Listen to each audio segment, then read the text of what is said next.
Hi అండి. మొన్న మీరు న్యూ మెథడ్ కటింగ్ ఒకటి నేను ఒక ప్రయోగం చేసిన అని చెప్పిన కదా. ఇప్పుడు చూడండి, నేను ఫస్ట్ పేపర్ సెట్టింగ్ చేసుకున్న తర్వాత ఆర్మ్ హోల్ రౌండ్ని అలాగే షోల్డర్ని మనకి ఎంత షోల్డర్ కావాలో అంత షోల్డర్ని తీసుకున్నా.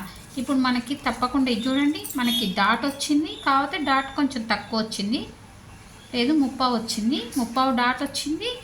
మనకి షేప్ కూడా వచ్చింది. ఇప్పుడు చూడండి, ఇది స్ట్రైట్ కదా, ఇంత షేప్ వచ్చింది. ఇప్పుడు ఇది స్ట్రైట్గా ఉంది కదా, ఇంత షేప్ వచ్చింది, డాట్ వచ్చింది. ప్లస్ నేను నెక్ వైపు మైనస్ చేయలేదు. ఎటువైపు మైనస్ చేసినా మనం నార్మల్గా ఎట్లా షోల్డర్ వైపు ఎట్లా మైనస్ చేస్తామో అలాగే మైనస్ చేసిన. ఎందుకంటే మనకు కావాల్సింది ఏంటి, ఈ డాటు, ఆ తర్వాత ఈ షేపు. ఓకేనా, మీకు అర్థమైందని అనుకుంటున్నా. మనకు కావాల్సింది డాటు, షేపు. డాట్ వచ్చింది, షేప్ వచ్చింది.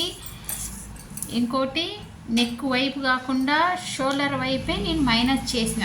ఓకేనా, ఇది చూడండి ఎంత పెట్టినంటే 5.5 తీసుకున్న షోల్డరు. 5.5లో నుంచి ఇది వచ్చేసి 2 మీద ఒక గీత నెక్ విడుతు పెట్టుకున్న తర్వాత మామూలుగా ఇక్కడ కన్నా ఇక్కడ కొంచెం ఎక్కువ తీసుకున్నా. ఇక్కడ ఎంత తీసుకున్నా అంటే 3 తీసుకున్నా, ఇక్కడ 3 తీసుకున్నా. ఇప్పుడు లెంత్ వచ్చేసి నెక్ పొడవు వచ్చేసి 9 తీసుకున్నా. ఓకేనా, 9 తీసుకొని ఇప్పుడు కటింగ్ చేసుకుంటే ఇప్పుడు మీకు న్యూ మెథడే వచ్చింది. ఎందుకంటే మనకు డాట్ వచ్చింది. ఓకేనా, డాటు వచ్చింది, షేపు వచ్చింది. ఓకేనా, మనకు కావాల్సింది మెయిన్ ఇదే, ఈ డాటు, ఈ షేపే మనకు కావాల్సింది.